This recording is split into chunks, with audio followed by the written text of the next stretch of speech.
Terima kasih atas waktu dan kesempatannya. Saya Maria Kalista Paulina Biru dari kelas 12 MIPA 4 akan menjelaskan sedikit tentang praktek benzema.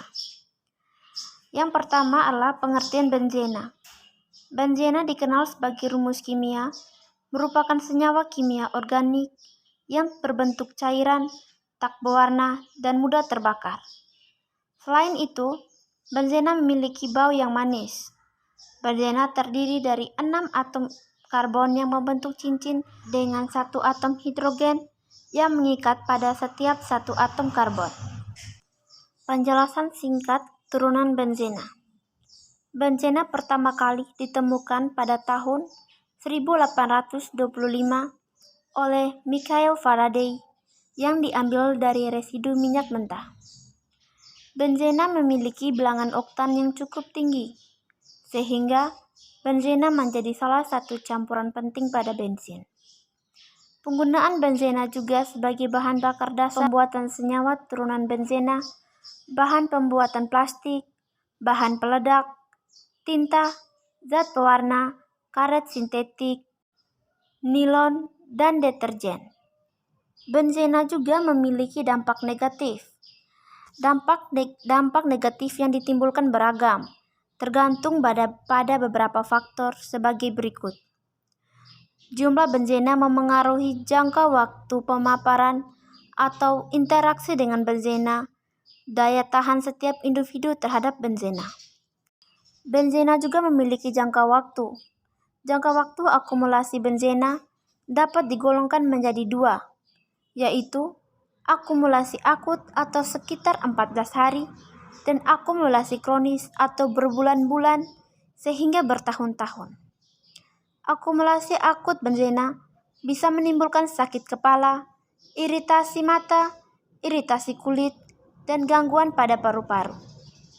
Akumulasi kronis ini mampu menyebabkan leukemia, anemia, pendarahan, gangguan sistem kekebalan tubuh, gangguan organ reproduksi wanita, gangguan perkembangan janin, dan mampu mempengaruhi jumlah serta susunan gen. Banyak senyawa kimia penting yang berasal dari benzena. Senyawa ini dibuat dengan cara menggantikan 1 atau lebih atom hidrogen pada benzena dengan gugus fungsional lainnya. Dapat kita ketahui bahwa benzena juga mempunyai turunan. Turunan yang pertama adalah fenol. Dalam kehidupan sehari-hari, fenol digunakan untuk membuat karbol. Karbol adalah disinfektan untuk kamar mandi dan lantai. Dalam bentuk resin, fenol digunakan untuk mengawetkan kayu, membuat konstruksi bangunan, dan lainnya. Adapun dampak negatifnya, fenol dapat merusak jaringan protein dalam tubuh.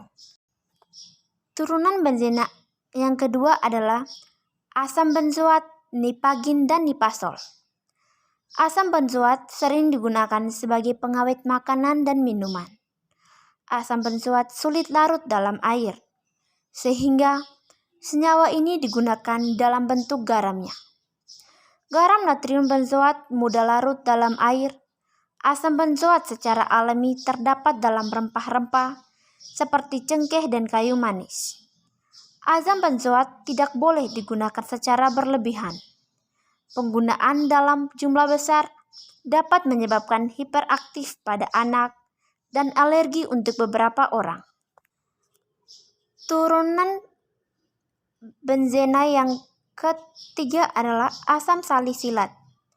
Asam salisilat ditambahkan ke dalam bedak dan salep sebagai zat antifungi atau anti jamur. Zat ini digunakan sebagai obat untuk berbagai penyakit kulit seperti panu dan kutu air. Selain itu, juga ditambahkan dalam sampo karena dapat mengikis lapisan ketombe dan secara aktif menghambat pertumbuhan mikroorganisme di kepala. Namun, penggunaan asam salisilat sebagai pengawet dapat menimbulkan iritasi dan sakit lambung. Turunan asam benzena yang keempat adalah asetosal atau asam asetilsalisilat. Asotal dikenal juga dengan nama aspirin. Aspirin digunakan sebagai zat analgesik atau penghilang rasa sakit dan zat antipiretik atau penurun panas. Sehingga aspirin sering digunakan sebagai obat sakit kepala, sakit gigi, dan juga demam. Namun, penggunaan asetosol dalam jangka waktu yang lama dapat menyebabkan lapisan mukosa lambung iritasi sehingga menimbulkan sakit MAC. Turunan benzena yang kelima adalah parasetamol. Parasetamol dikenal juga dengan acetaminophen.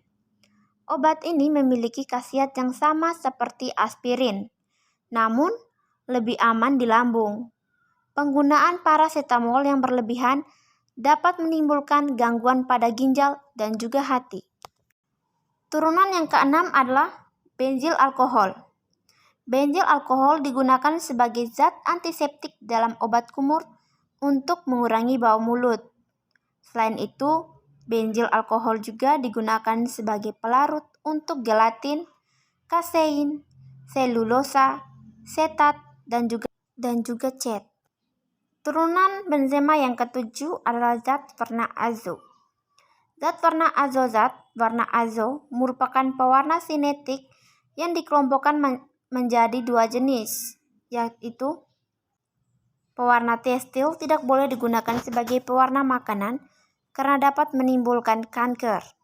Pewarna makanan penggunaannya perlu dibatasi sehingga tidak membahayakan kesehatan.